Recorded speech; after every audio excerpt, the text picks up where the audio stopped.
오늘 제목을 정해주셔가지고 근데 저는 이제 데이터 시각화 자체는 조금 얘기를 하고 요새 제가 IoT 쪽으로 하고 있는 거를 섞어서 이제 보안을 끝내는 그런 식의 스토리를 좀 준비를 해봤습니다. 근데 잘 모르실 거기 때문에 간단하게 소개를 하고 가면요.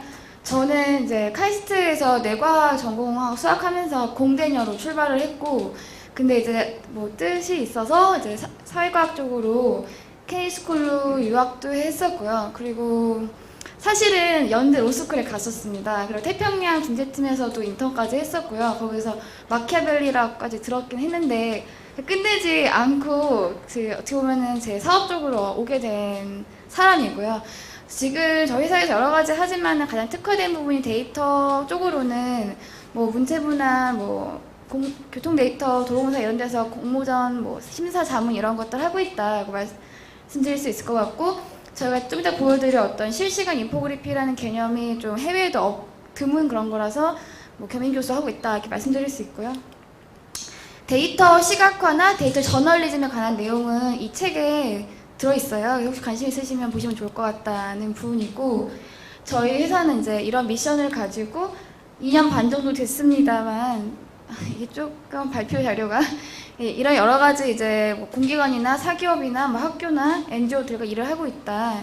특히 이제 저널리즘 쪽으로 데이터를 적용할 수 있는 측면에서 좀 많이 인정받고, 중앙일보 같은 경우에는 1년 반 정도 컨설팅을 했었기 때문에 잠시만요. 보통 이제 제가 강연하는 부분들이 데이터를 시각화하거나 인포그래피라던가 하는 부분도 있지만, 그것들 적용성에 있어서 뭐 미디어라던가 모바일이라던가 IoT라던가 점점 확장이 되고 있는 상태입니다. 근데 오늘 사실 보안을 연구하시는 모임까지 오게 될지 몰랐고, 지금 앞을 들어보니까 굉장히 지적이셔서 상당히 긴장이 되고 있거든요.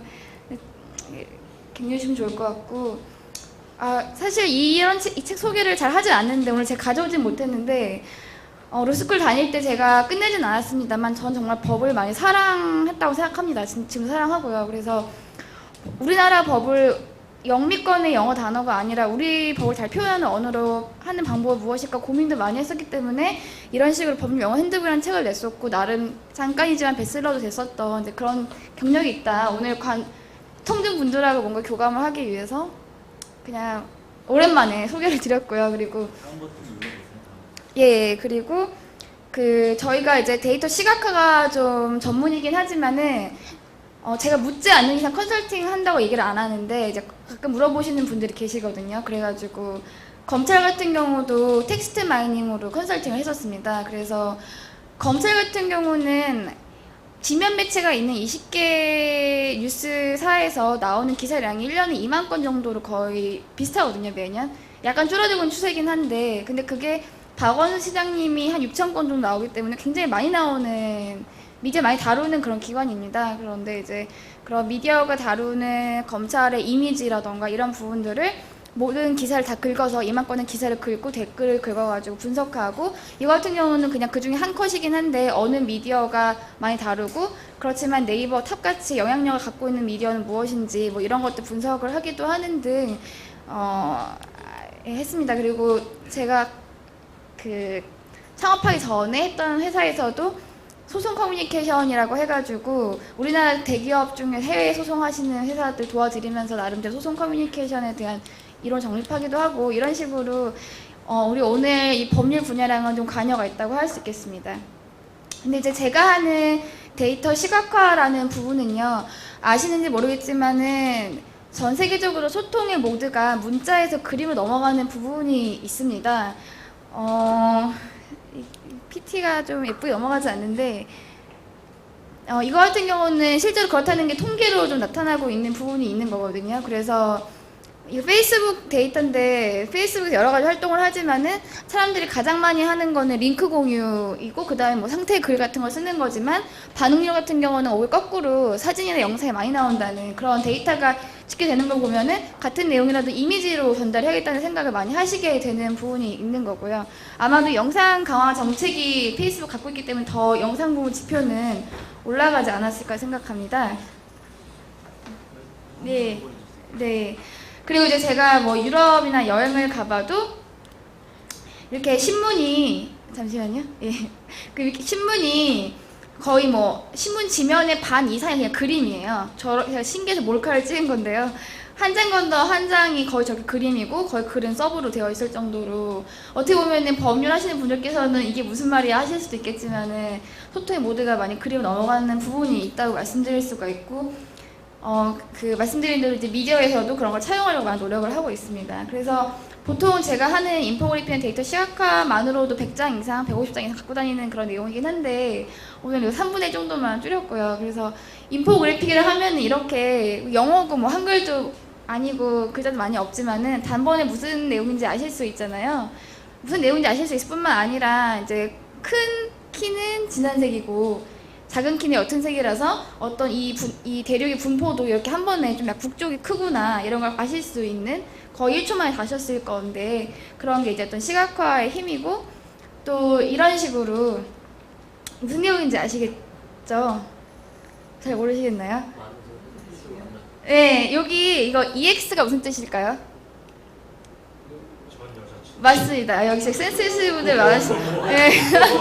네, 그런 식으로 여기서 아무 말도 오가지 않았지만 단번에 내용을 알아들을 수 있게 만드는 어떤 그림의 힘 같은 것들이 요새 많이 부각됐고요. 이거 갖고 온 이유는 이게 딱 모바일 맞춤 형태이기 때문에 특히나 앞에 것보다 가로 형태인 것보다 더 발열 잘 됐던 케이스라고 말씀드릴 수 있고 이런 건 누구나 만들 수 있다. 요새 PT 마이크로소프트 2013 버전으로 누구나 만들 수 있는 그런 내용이다.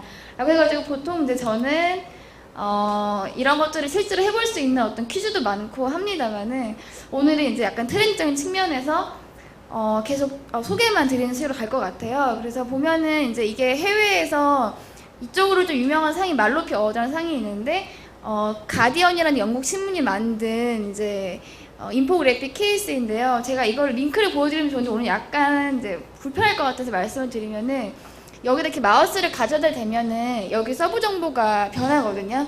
그래서 이게 지금 지식인 치기식에 다 아실 것 같아요. 이게 주제가 뭐죠? 예, 주제가 동성애에 대한 건데 이 옆에 두 자짜리 영어가 쫙 있습니다. 이게 뭘까요? 이 나라인데 미국에 관한 거라서 예, 주입니다, 주. 그래서 이게 지도는 아니지만 대략적으로 동서남북으로 좀 배치를 시켜가지고 굵은 선으로 나누고 여기 7가지 지표가 있죠. 그래서 이제 뭐 결혼, 병원, 입양, 취업, 주거, 뭐 그 범죄, 학교에 대해서 각 주마다 잘하고 있는 건 아무래도 진한색이겠죠. 그리고 좀 못하고 있는 건 연한색이고 아예 금지된 거는 이런 식으로 빗금이라던가 법이 없으면 그냥 빈칸으로 해가지고 미국의 권리 보호 상태를 한 판으로 정리를 한 겁니다. 그래서 이 한 판 정리한 것도 좋은데 갖다 대면 이런 식으로 서브 정보가 바뀌니까 이 종이였다면 너무나 방대하지 않았겠습니까? 근데 이 작은 영역을 그렇게 멀티 활용을 하는 것이죠. 그래서 이게 상을 받았고 사실 보여드리고 싶은 건 많지만 이런 식입니다. 근데 미국에서 가장 잘해서 상받고 있다고 하는 것이 이렇게 고정 데이터를 인터랙티브한 정도 혹은 이런 식으로 이제 이건 보스턴 시장인데요. 미국에서 가장 앞서 나가고 있는 시라고 하면 뉴욕시랑 보스턴시라고 할 수 있거든요. 뭐 영국 런던 정도인데 시장이 이렇게 실시간 데이터를 본다고 자랑하는 컷이에요. 근데 보시면은 이렇게 좀 그래프잖아요. 근데 이제 저희 회사 같은 경우는 이제 실시간 데이터를 앞에서 뭐 예쁜 그림으로 보여줄 수 있다는 점에서 차별화된다고 할 수가 있는 것이고요. 최근에 7월 1일에 박원 시장님께서 이제 같이 한 프로젝트를 시연을 하셨는데 재정 데이터 그럼 매일 업데이트 되고요. 그리고 뭐 대기 데이터는 1시간마다 업데이트 되고 물가 데이터는 4일마다 업데이트가 되는데 이걸 누구나 갖다 쓸 수 있도록 API 형태로 제공을 합니다. 근데 그 API를 연동해가지고 이런 식으로 보여주는 프로젝트를 했고 지금 여러분들께서 시민청에 가시면은 시민청 이렇게 키오스크로 되어 있어서 만져보실 수도 있고 지금 웹주소 들어가셔서 보실 수도 있고요. 그런 식으로 이제 엔스크린 시대에 대비해서 데이터를 시각화하는 것들을 했다고 보시면 될 것 같습니다. 근데 저 이제 데이터 시대를 맞아서 원래 과거에는 데이터라는 거는 자기 조직에서만 보고 끝냈던 거였거든요. 우리 조직의 효율적인 의사결정을 위해서 축적했다 보고 끝내는 건데 이제 저희가 갖고 있는 어떤 철학은 밖으로 꺼내서 소통하는 컨텐츠를 만들자라는 측면이 있는 것이고 데이터가 이미 2배씩 늘어나고 있고 앞으로 IoT나 웨어러블 되면 훨씬 더 많이 늘어날 거기 때문에 그 데이터 가지고 계속 똑같은 행동만 하겠느냐라는 측면에서 새로운 데이터 가치를 이제 제한하는 부분이 있는 겁니다. 근데 이제 오늘 오면서 사실 이 커뮤니티에는 시각화가 그렇게 중요하지 않을 수가 있기 때문에 제가 데이터 디자인이라는 말, 데이터 디자이너라는 말을 만든 본래의 취지 중에 중요한 파트를 설명할 수 있겠더라고요. 뭐냐면은 디자이너라고 하면 요새는 단순히 그림 그리거나 그런 사람이 아니라 전체 그림을 기획하는 사람으로서 뜻을 많이 갖고 있잖아요.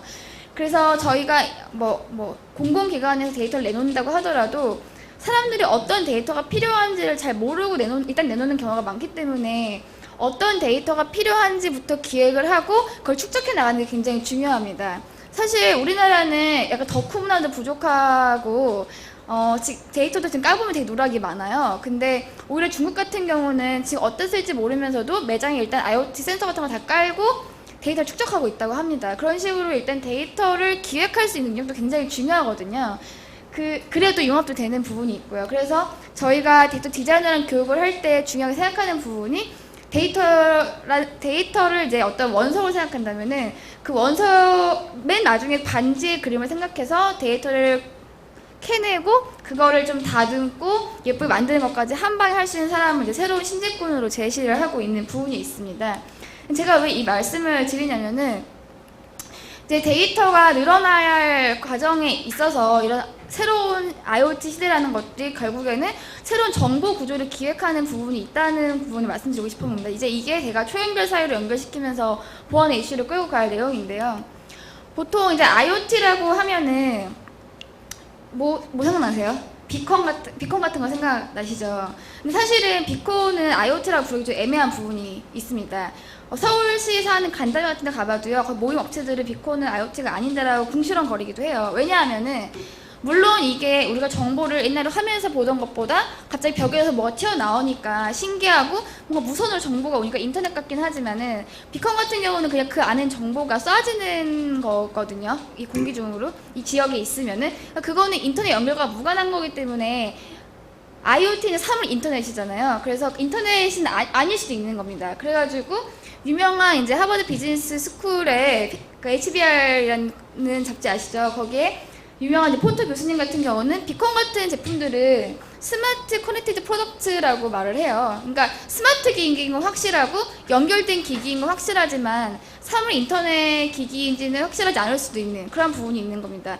이런 내용들은 보통 IoT 많이 말씀하시는 분들도 좀 명료하게 구분하지 않으실 수도 있는 부분인데 어쨌든 지금 전체 붐이 있으니까 IoT라는 말이 10년 동안 말이 되어 왔지만은 최근에 인기인 이유 마케팅에서 막 쓰고 있는 그런 부분이 있기 때문에 굳이 뭐 그걸 구분하지 않고 일단 비컨 만들면은 IoT다 라고 말해도 되는 부분이 있지만 사실상은 이제 공대 사람을 생각했을 때는 그런 경계가 분명히 좀 필요하다는 부분이 있고요. 그래서 이제 IoT의 정확한 정의를 보면은 그 ITU에서 정의하는 게 이렇게 되는데 여기서 중요한 단어들은 이 4가지라고 저는 말씀을 드리고 싶은 겁니다. 그래서 사물들이 네트워크를 일단 이루어야 되고요. 그러니까 지능화 되는 것도 있지만은 이렇게 네트워크를 이루어야 되고 서로 소통을 해가지고 지식이 결합된 다음에 그게 다시 지능된 서비스로 되돌아오는 그런 인프라 자체가 사물 인터넷에서 이제 핵심적인 키워드라는 부분 잘 기억을 해주셔야 될 것 같아요. 그래서 이제 이게 나중에 우리가 지금 이제 거의 일반 인터넷 시대, 초기 인터넷 시대는 거의 끝나가는 단계이고 이제 IoT를 진입하고 있다고 말할 수 있는데 차이는 뭔지 아시겠죠? 차이는 얘도 인터넷 연결되어 있는 거고요. 얘도 다 연결되어 있는 겁니다. 사물들이 새롭게 연결이 되는 거고 이제 좀 나아가서 이제 만물을 인터넷 시대라고 하는 거는 사물뿐만이 아니라 식물, 동물, 인간한테도 인터넷 연결되는 시대까지 간다는 게 이제 만물 인터넷 시대인 거죠. 이런 식으로 초연결 사회가 다가온다는 부분이 데이터로서도 중요하고 보안으로서도 중요한 부분이라고 할 수 있겠습니다. 그래서 이제 이 IoT 좀 정확한 기술적인 개념을 이해하셨으니까 문제 제기를 할 건데요. 아까 말씀드린 대로 단순히 비컨만 있고 왔다 갔다 하는 건 인터넷이 아니고요. 사물 인터넷이 아니고요. 센서가 있어서 데이터 수집된 다음에 클라우드로 올라가야 됩니다. 클라우드로 올라가서 클라우드에서 처리가 돼가지고 다시 나에게 돌아와야지만 이게 어떤 IoT 플랫폼이라고 말씀할 수가 있는 거고요. 그래서 지금 마이크로소프트나 시스코나 구글이나 삼성도 욕심을 내지만은 다들 이 플랫폼을 구성하려고 혈안이 되어 있습니다. 근데 이 혈안 자체는 또 약간 다른 얘기지만 쉽지는 않고요. 근데 어쨌든 이 클라우드 정보가 굉장히 중요한데 제가 말씀드리고 싶은 거는 이 생태계 속에서 정보 구조가 세 가지 정도로 나뉠 수가 있습니다. 이거는 제가 정리해온 내용인데요. 이 각각에 따라서 여러분들께서 언제 그런 보안적인 위협이 발생할 수 있겠는지를 생각해 보신다면 더 이게 와닿을 거라고 생각을 합니다. 그래서 재기형, 분산형, 수렴형이 있다고 제가 말씀드릴 수가 있을 건데, 여러분들이 뭐 들어보신 네스트라던가 이런 그 사물 인터넷 들어보셨겠지만은 그걸 이 정보 구조 관점에서 이해하시면은 좀 더 잘 명확하게 이해되실 거예요. 재기형이라는 거는 간단한 겁니다. 사용자하고 디바이스하고 그냥 1대1만 얘기하는 그런 상태의 사물 인터넷을 말씀드리는 건데요. 바로 그 네스트가 그런 경우죠. 그래서 이 온도를 특징적으로 조절해주는 얘하고 나하고만 왔다 갔다 하면 되지 그 외의 사물은 필요가 없습니다. 다만 얘는 인터넷 연결돼야 되겠죠. 예, 이런 식으로 되는 게 이제 재기형이고, 그 올해 나왔던 배실이라는 이런 컵도 이 안에다가 음료수를 넣으면은 이게 맥주라고 나오잖아요. 예, 그런 식으로 알려주는 거예요. 그러니까 나는 얘랑만 소통하면 되니까 이것도 재기형 방식이고, 얘는 아시겠지만은 코카콜라인지 펩시인지도 구별해주는 그런 똑똑한 아이잖아요. 근데 이런 재기형이 아니라 분산형도 있습니다. 뭐냐면은 기기 A, B가 있고 너는 수집만 해. 그리고 너가 얘기해줘. 이런 식으로 나눌 수도 있는 거거든요. 이렇게 되면은 보안 위협을 가하시는 게 두 군데가 생길 수가 있겠죠. 그래서 이 두 가지도 물론 당연히 클라우드 연결돼야 되는 거고요. 잠시만요. 그래서 이런 경우 조번 아시죠? 그래서 이거 차잖아요. 이 팔찌를 차면은 얘는 나에게 보여주는 건 없습니다. 얘는 성실하게 축적만 하고 있는 거고요. 얘가 클라우드로 연결된 다음에 그 정보가 스마트폰에서 보는 방식, 샤오미 방식입니다. 예, 그래서 샤오미 같은 경우는 이런 식으로 기기를 넓혀 나가면서 스마트폰을 그 허브로 삼으려고 지금 하고 있는 경우고요. 잠깐만요. 네. 통신 방식이 지금 팔찌 통신 방식. 블루투스. 예, 블루투스일 겁니다. 예, 블루투스일 겁니다. 네. 제가 당황해가지고. 예, 그리고 이제 마지막으로 수렴형이라고 할 수 있는데, 수렴형이라는 거는 데이터를 모으는 센서 자체가 나랑 소통할 필요는 없고 바로 어떤 클라우드로 다 올라간 다음에 그 새로운 컨텐츠를 만들어서 나에게 다가오는 경우, 이렇게까지 지금 구현한 경우는 거의 없는데요. 아마 이걸 지향하고 있다고 말씀드릴 수 있고, 이제 이걸 예시로 저희가 했던 프로젝트이긴 한데 뭐 센서인지는 알 수 없지만 느낌을 가지시라고 말씀드릴 수 있어요. 그래서 이거 같은 경우는 서울시에서 2년 전부터 하수수의 데이터를 1분에 한 번씩 갱신시키고 있는데, 그걸 저희가 R&D성을 이렇게 만든 겁니다. 근데 원래는 그냥 표 형태로 보여주고 있는 것을 그래프 형태로 바꿨는데, 제가 말씀드리고 싶은 건 뭐냐면은 이 하수수의 포인트들에다가 다 센서가 걸려 있고 거기 데이터가 취합된다면은 내가 이거 하나하나 소통하고 있지 않지만은 서울시가 다 뿌려놨기 때문에 그 공공 정보로 되면서 나에게 어떤 새로운 컨텐츠 다가오는 이런 경우가 있을 수 있다는 거죠. 이런 식으로 이제 데이터가 무조건 올라가는 수렴형의 형태가 발생하게 될 수 있다는 겁니다. 그래서 제가 앞으로 다가올 어떤 데이터의 시대를 한 장으로 정리를 하자면은 개별 데이터의 크기는 점점 줄어들 거고요. 그러니까 각각 센서가 담당하는 그런 데이터 크기가 작아지고 복잡성도 엄청나게 줄어들 겁니다. 그 워드 같은 파일이 아니라 정말 나는 수치만 잰다던가 온도만 잰다던가 습도만 잰다던가 그런 식으로요. 근데 그 총합 자체는 엄청나게 늘어날 거고요. 지금 말씀드린 대로 2배 이상 늘어오던 것이 10배 이상 늘어날 수도 있는 부분이고요. 그게 시너지가 되면서 같이 높아질 거라는 얘기입니다. 이렇게 이제 데이터가 늘어날 거다, 사물 인터넷 시대에서 말씀을 드릴 수가 있는데요. 이제 거의 마무리해서 이제 여기 이 상태에서 보안 리스크가 뭐가 있을 수 있겠느냐라는 부분으로 정리를 하려고 가져왔는데, 제가 대단히 테크니컬하게 들어갈 건 아니고요. 시간 문제상 그냥 많아질 거라는 측면에서 말씀드리는 겁니다. 그래서 첫 번째는 방금 앞에서 보신 것처럼 분산의 위험이 굉장히 큰 것이죠. 그러니까 정보를 갖고 소통하는 기가 엄청 많기 때문에, 그리고 이걸 거의 여기 다 박아놓으면은 이 중에서 조금만 이렇게 긁어가지고 리버스 인지니어링 하면은 또 뚫고 나가시는 부분들이 있기 때문에 그 네트워크 보안이 굉장히 더 문제가 될 것이다 라고 말씀을 드릴 수가 있을 것 같아요. 그래서 혹시 이 영화 보셨으면 아시겠지만 이 영화에서 거의 현미경으로 또 현미경으로 봐야지 보일 수 있는 입자로 그 네트워크 입자를 뿌려버리잖아요. 강물 같은 데다가 바다에 공기에 뿌려버리면은 그걸 흡수한 사람들이 인터넷 연결돼버리고 나도 연결됐는지도 모르고 거의 그런 상태가 되는데, 어쨌든 공기에 뿌려버리면은 그 중에서 일부를 가져다가 해킹하고 하는 것들은 훨씬 위험이 높아지는 부분이 있는 것이죠. 이런 영화들이 이제 인터넷 오브 에어라고 부를 수 있을 만큼 네트워크 초연계 사회를 보여주고, 상상할 수 있겠지만 여기서 악당이 나오잖아요. 이 두 사람이 악당이 나오는데 이 악당들이 원하는 게 그 모든 네트워크 정보를 다 가져가는 거 아니겠습니까? 그래서 앞으로 이 초연결 사회에서 보안 리스크가 증가하는 두 번째 원인은 집중도라는 부분인 거죠. 그래서 내 정보를 나한테 와야지 가져갈 수 있는 게 아니라 그냥 저 사람한테 가면 되는 거예요. 클라우드를 공격하면은 보통 내가 갖고 있던 개인 정보뿐만 아니라 내가 갖고 있지도 못했던 나의 정보, 뭐 이동 경로라던가 내가 다른 사람들과 결합하고 있는 정보 같은 것까지 가져갈 수 있기 때문에 이 집중화되는 경향이 더 보안에 큰 이슈가 되지 않을까라고 생각을 한다는 부분입니다. 그래서 마지막으로 빅데이터 시대를 간략하게 제가 정리를 해드렸는데요. 아까 말씀드린 것처럼 데이터는 많아지고 그걸 할 수 있는 것들도 굉장히 잠재력이 넓어지기 때문에 우리 주변에 더 많아질 텐데, 이 관련해서 오늘 주제가 보안이니까 나름대로 조금만 생각을 해봤습니다. 그래서 아까 말씀을 해주셨는데요.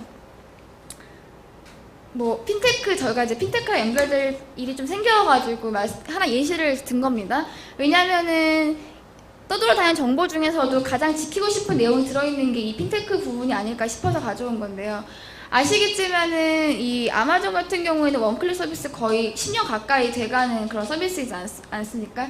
근데 지금 아시겠지만 우리나라에서는 신용카드 정보를 저장한 것도 불법이니까 이런 게 나오질 않잖아요. 근데 아까도 네거티브 규제랑 포지티브 규제를 말씀하셨는데 저는 그렇게 생각합니다. 그러니까 포지티브 규제 해가지고 사고율이 안 날 수는 있겠지만은 네거티브 규제를 하는 것보다 많은 일이 일어날 것 같지는 않거든요. 이 해외에서는 사고가 나면은 사후 규제적으로 엄청나게 배상 책임을 지게 되니까 일단은 시도를 한다는 건 엄청난 리스크 테이킹을 하는 거고, 시도의 자연이 있지만 그보다 책임이 따르는 거고요. 그래서 더 많은 일이 일어나고 뭐 사고가 많은 걸 수도 있겠습니다만 결국에는 그런 과정을 거쳐가지고 들어온 어떤 알리페이라던가 애플페이에 달려가는 우리나라 기업들이 생기잖아요. 그러니까 우리나라에서 안전하다고 할 수 있지만은 그냥 조용한 안전한 나라일 수가 있는 것이고, 결국에 치고받고 싸우고 살아남은 애들이 들어왔을 때 그걸 안 받을 거냐라는 문제가 생긴다고 저는 생각을 하기 때문에 개인적으로는 네거티브 규제를 지하는 편이고요. 그러면서 이제 제가 봤을 때는 이렇게 테크앤로처럼 이런 문제를 미리 생각하는 로펌에는 더 기회가 많은 게 아닌가. 어쨌든 밀고 들어오기 때문에 사고 가능성 높아지는 건 당연한 건데, 지금 우리나라에서 만약에 알리페이 갖고 사고가 났을 때는 관할 문제에다가 기술 문제에다가 여러 가지가 엮인다고 생각하기 때문에 그런 거에 대해서 법률가들이 준비를 하고 있는 것이 중요하지 않나라는 생각을 해봤습니다. 그래서 여기까지가 제가 오늘 준비한 어떤 데이터라는 관점에서 보안을 바라보는 내용이고요. 데이터 시각화에 관련된 그런 사례라던가 하는 부분들은 혹시 더 보시고 싶은 게 있으시면 나중에 보여드리거나 링크를 전달해 드리거나 하는 방식으로 하겠습니다. 감사합니다.